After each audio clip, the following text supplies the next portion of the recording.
Tiempo de cuarto de guerra. Es Carlos Salomón.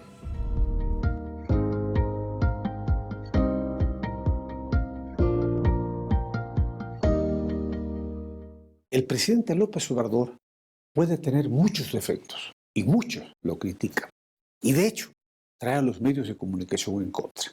Pero hay temas donde su actuación ha sido muy positiva. Primero, los pobres, la base de su gobierno.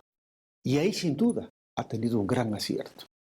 Desde 1994, en que se firma el primer Tratado de Libre Comercio entre México, Canadá y Estados Unidos, se definió que los salarios en México deberían de crecer para aumentar la capacidad de compra de los trabajadores y, sobre todo, el mercado interno.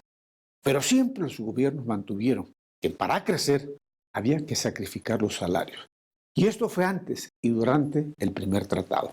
Se privilegiaron las utilidades al salario y el desarrollo estuvo basado durante décadas en el sacrificio de los obreros. López Obrador puso énfasis en los salarios y a la mitad del sexenio sobresale este punto a su favor. Con este cuarto incremento, eleva el salario en un 43% en términos reales, descontando la inflación. Pero además, los aumentos en el salario no han tenido un efecto sustantivo en la inflación en los últimos 3 años. Las presiones inflacionarias son en su mayoría exógenas, como cuellos de botellas en las cadenas de producción globales de suministro, estímulos al gasto en otros países, así como el incremento en los precios de las materias primas. El salario, que estaba deprimido desde 1994, solo había aumentado un 11% según la propia Comisión de los Salarios Mínimos. Y cabe mencionar que el costo de la mano de obra representa solo el 12% de los costos y que, comparado con el resto de los países, es particularmente bajo. La intención de López Obrador es que el salario mínimo se duplique durante su mandato.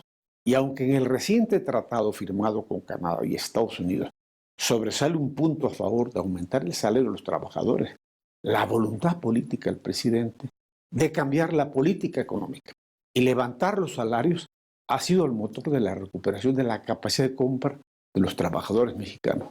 Y por esta razón es necesario reconocer que en esta área ha habido un acierto del actual gobierno que ha antepuesto la recuperación del salario y con ello el primero de los pobres toma un sentido que le da vida a esta política.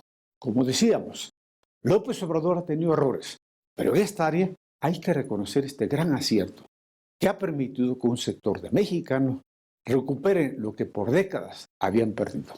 Carlos, no se puede negar que el aumento del salario impulsa la economía y, sobre todo, Carlos, cambia el sentido de un gobierno que da prioridad a los que menos tienen.